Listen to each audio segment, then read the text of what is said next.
So I'm trying to like come up with a plan in my head because I'm like, I gotta get the baby out and I gotta get my other son out of the room too. Because like I'm thinking my son was in his bed sleeping, right? So I'm looking over and looking at the window, and whatever's at the window is not looking at me. It's like looking out the window, and we're on the second floor. So it's looking out the window. And there's like, normally when you look out there, there's nothing out there but just like some pavement, right?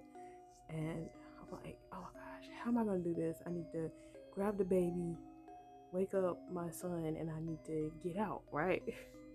So I look over at my son's bed, and it's looking like weird. Like the covers are ruffled, but they're not full. You know what I mean? Like somebody's in bed. And I'm looking over, and I'm like, ah, is that him by the window like that? I mean, it's like, and like ever since I was little, I had this fear of like a chupacabra. I never seen one, but like I heard like this story one time about a chupacabra. Something I'm like, there's a chupacabra, and it's got in my kid's room, you know.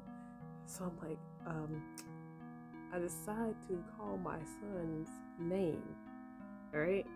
So I call my son's name, and like he's facing away like this. I call his name, and he turns around and says, and he's just looking at me, like not saying nothing. And I'm like, I need to tread lightly, because remember I told you this boy is like skinny, but by now he's in like middle school, right? But he's still like really thin, and he wasn't wearing a shirt, so like I could see his spinal cord, and he was like just squatting by the window, right? And I caught, and he's just staring at me, and I was like, what are you doing? He's like, I'm looking out the window. I said, why are you looking out of the window? He's like, there's somebody out there. I'm like, and I just tell him, I was like, go back to bed. And then he just crawls over. He just crawls over to the bed. He didn't stand up or anything. He just crawled over, like on his hands and feet, back to the bed, and he laid down and covered up. So I just grabbed the baby out, and I just closed his room door, and I went in my room and locked it. The next morning, I tell him about all this stuff that happened, and he remembers none of it. Not one thing. He doesn't remember talking to me. He doesn't remember looking out the window. He doesn't remember seeing anything. He doesn't remember getting back in the bed. He doesn't remember baby crying, anything. He just got up like everything was normal. Like, I mean, it was just like the creepiest thing. And it was just normal to him. So now he's 19, right? We're fast forwarding through the years, through the creepiness. He's 19. And now, every now and then, he'll tell me some crazy stuff like he put his water bottle on his desk, and then he went to get his water bottle and he couldn't find it, and then later he found it in the bathroom on the sink. Or like he went to sleep without the ceiling fan on, and then he woke up and the fan was on. Or his stuff is being moved around, or somebody's playing with him, and or you know what I'm saying, like he's hearing little things and his things are being moved around in his room. So y'all know me, I got the oil and I'm just I'm anointing everything so this boy can get some sleep and he'll be okay, right? So things are settling down for him, right? Enter my youngest child.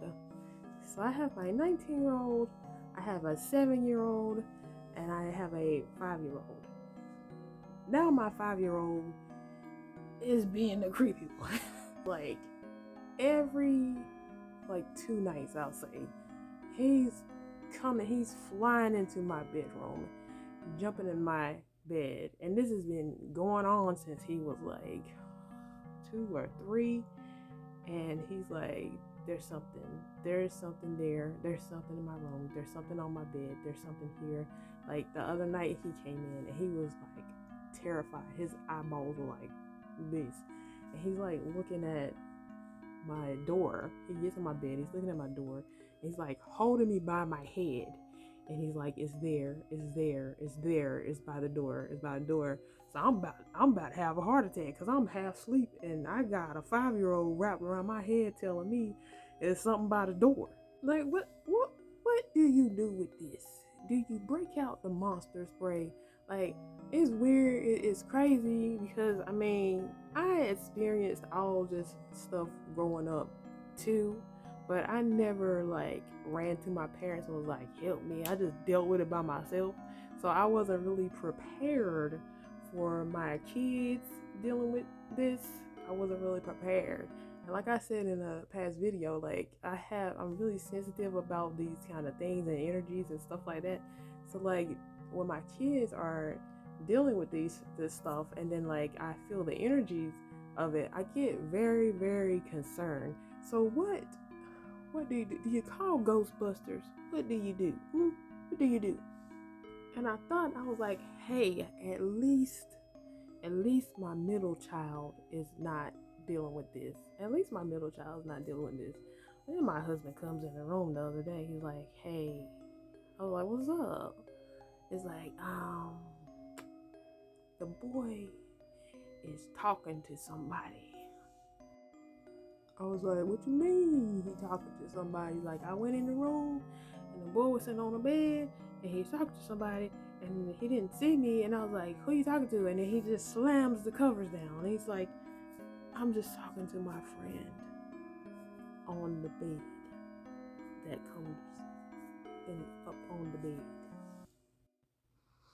So why all the things always coming in the bedroom? Like, is that the place to be? Like, on the bed, through the bed, in the blankets. Like, I didn't even go in there and ask him about that. I left it up to my husband. I was like, look, I'm tired. I already got to deal with floating water bottles and monsters coming in my room and getting in my covers and kids wrapped around my head every other night. I'm like, yeah, you can deal with this one. You can deal with this one.